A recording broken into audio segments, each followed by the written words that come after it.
Deus cria em mim o teu coração, quero espelhar-te em meu viver. Olá, irmãos e amigos, estamos juntos mais uma vez a fim de meditarmos na Palavra de Deus. Meu nome é Edivaldo e hoje gostaria de compartilhar mais uma meditação baseada no Evangelho de Marcos, capítulo 10, versos de 1 a 9, dando continuidade nas nossas meditações nesse Evangelho. Assim diz a palavra do Senhor. Então Jesus saiu dali e foi para a região da Judéia e para o outro lado do Jordão. Novamente uma multidão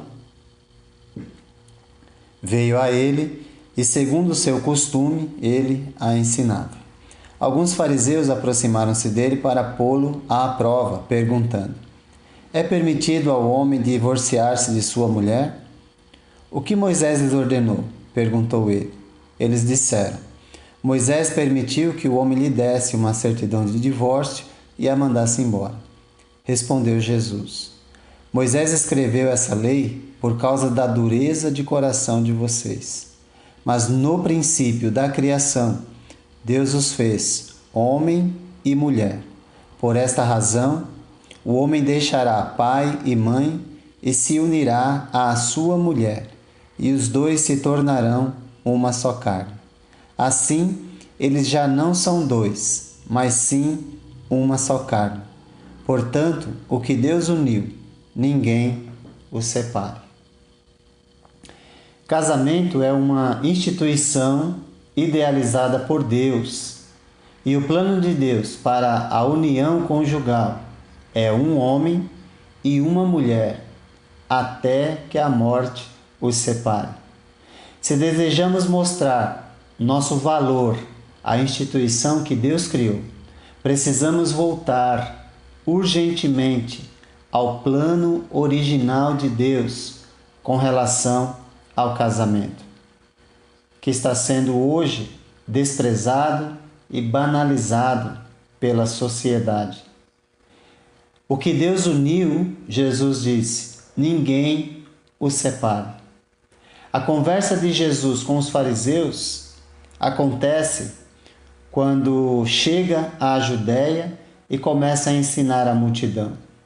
Os fariseus chegam para atrapalhar, fazendo uma pergunta difícil, não com a intenção de aprender, mas para tentar colocar Jesus numa contradição com a lei de Deus.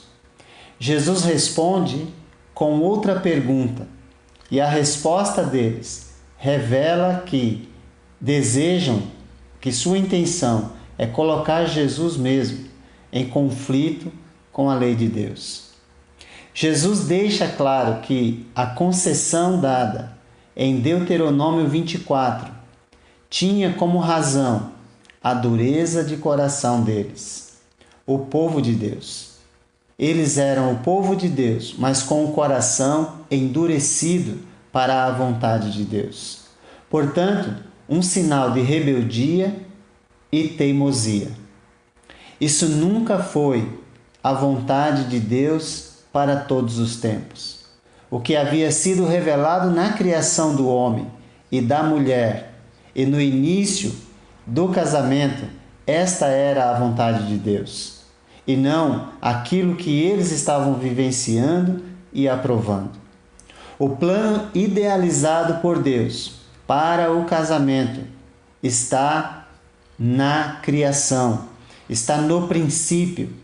Jesus nos ensina que o plano foi idealizado na criação, portanto, antes de qualquer instituição. Deus criou os seres humanos e providenciou o casamento para ser uma relação estável para o relacionamento sexual, aprovado por Deus dentro da relação conjugal. Na discussão com os fariseus, Jesus usa Gênesis capítulo 1, verso 27 e Gênesis 2, 24.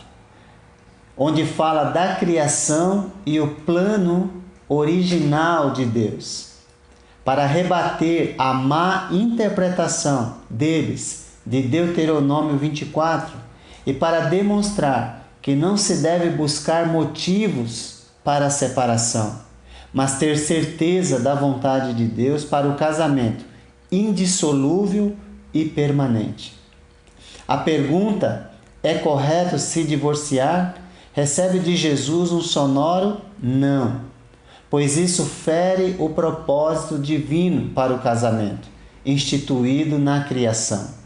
Citando Gênesis 2:24, Jesus nos lembra que casamento é deixar e unir, deixar os vínculos anteriores, materialmente falando, emocionalmente, ou a dependência material e emocional dos pais e espiritual, para se unir materialmente, emocionalmente e espiritualmente com outra pessoa, o seu cônjuge.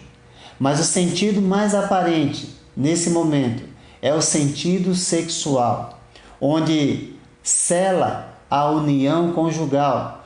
O verbo unir pode ser traduzido como juntar ou colar, como se o sexo fosse a cola do casamento que atrai e une os cônjuges numa só carne. Ou seja, não dá para separar. Por isso o casamento é indissolúvel e permanente.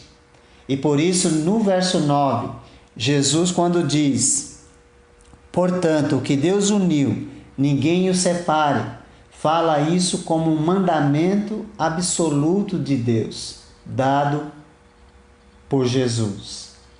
Portanto, a desobediência é uma violação da ação divina que criou o casamento, e Deus julgará os desobedientes.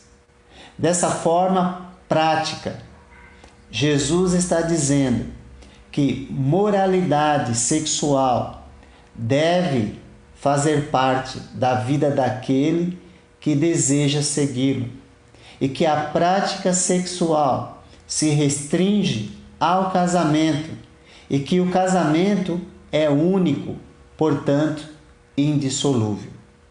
Viva, portanto, como Deus ordena e preste atenção nas palavras de Jesus e não dos homens. Que Deus te abençoe. Morrendo estou para o eu, mediante tua cruz, então renasci e prossigo enfim com as bênçãos do teu